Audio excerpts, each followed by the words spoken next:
Good day sa ating lahat mga kaibigan. Dito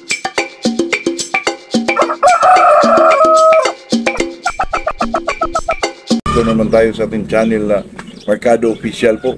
Kahit ganito lang yung channel natin mga kaibigan, ay talagang may nanonood pa rin sa atin mga kaibigan. Kaya maraming salamat sa inyong lahat po sa tiwala at saka sa suporta mga kaibigan. Tunay na suporta po. Bago tayo mag-umpisa mga kaibigan, shout out muna tayo kay John Servano, Alcubar, Saudi Arabia po. Hilmer Pintor, Albay, at saka si Dolphy Tagmaya, Panabo, Backyard Breeder, at saka itong si Renato Pring na kaibigan ko na hindi doon niwala sa tungkol sa buwan. Pareho naman tayo pare kasi ang pininulaan ko, doon ako sa walang buwan, manalo yung mga right na manok. Ito si pare, naniwala ka nga sa 5 eh. Joke lang pre. Yun na po. Ito naman sa atin mga kaibigan ay itong pag-usapan natin ay kasi may nagtanong sa akin mga kaibigan ay kung ano daw ang mga dapat na kasi topic natin dati yung about sa conditioning na yung sa mga powder daw na given na yung mga kaibigan, yung Victus powder, yung wheat germ, pero ang nakakaano talaga sa akin mga kaibigan, nakatulong talaga itong B22 powder po. Kasi itong B22 powder mga kaibigan, pag mag-conditioning ka, katulad dahil siyempre with feeding yun kasi conditioning ka ng mga kaibigan with feeding, talagang nakakatulong itong B22 powder kasi ito ang hinahalo natin sa pagkain, yung tawag natin royal pansy at saka itong yung high protein na mga kaibigan, yung sa Thunderbird po na at tayo hindi naman tayo nag-commercialize sa lahat ng mga produkto. Sa atin lang ay yung nag-fit talaga sa ating mga manok po. At saka itong B22 powder mga kaibigan, talagang dati ko pag ginagamit talagang hanggang ngayon po. Kasi sa conditioning mga kaibigan, ito ho ang pupigil, ito ho ang parang nila mga kaibigan, yung parang talagang sa kanila makikita wool ba, parang wool na hindi talaga sila matamaan ng sakit po itong B22 at saka tunay nagpapalakas po sa mga ating mga alagang manok.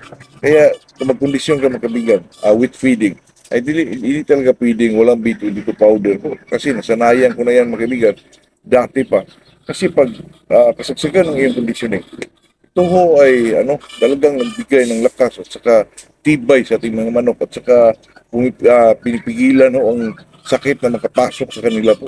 Kaya napaka-importante ang B22 powder mga kaibigan, totoo yan. At saka pwede rin nating halo sa mga pagkain ng sisiyo mga kaibigan, lalo na ngayong medyo tag-init po.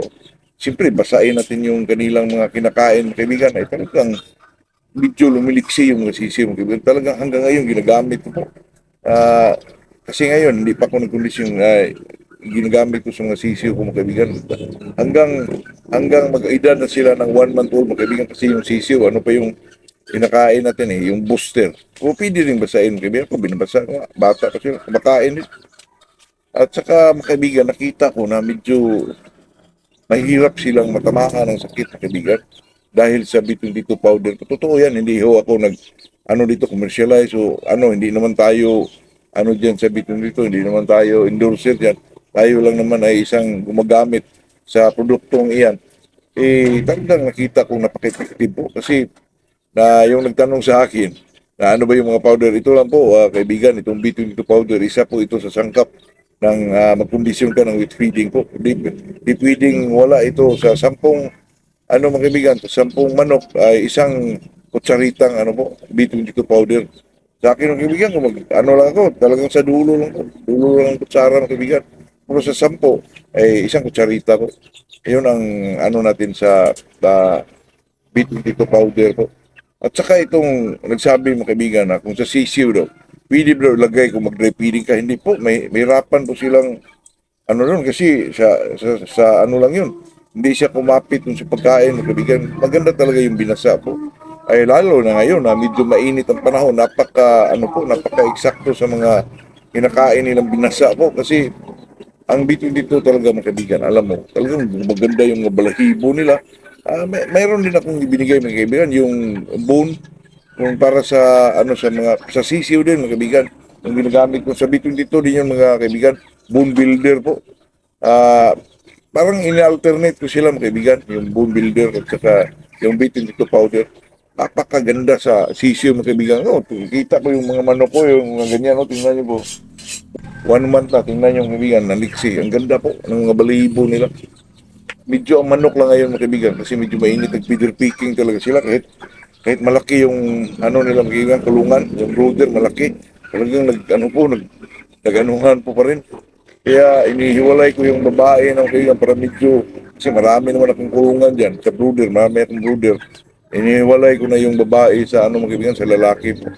Para medyo talagang lumaki yung space nila, para maiwasan nila yung feeder picking. Ganun naman talaga magiging, lalo na pag backyard ka, talagang hindi mo sabing hindi nag-feeder picking yung manok mo. Talagang hindi po. Mangyayari lang yan mga kaibigan, hindi mag-feeder picking sa mga farm kasi masyadong malaki yung maluwag yung area nila po. Hindi magtukaan mga kaibigan. Kaya yun lang po sa akin, itong multivitamins na nagpapatibay, nagpalakas, nagpaliksis sa ating mga manok. Itong multivitamins na B22 powder po at saka itong bone builder mga kaibigan na yun ang gamit ko sa mga sisiyo ngayon. Kaya yun lang mga kaibigan kasi i-open ko na naman ito kasi may nagtanong kaibigan na ano ba daw yung powder na isinali ko dun sa mga halo-halo mga kaibigan sa about conditioning B22 number 1. Hindi ho ako mag-condition ng mga kaibigan ko walang B22 powder po. Kaya yun lang po, yun lang ang ating ma-share sa araw na to bilang isang magmamanok. Good morning sa ating lahat mga kaibigan.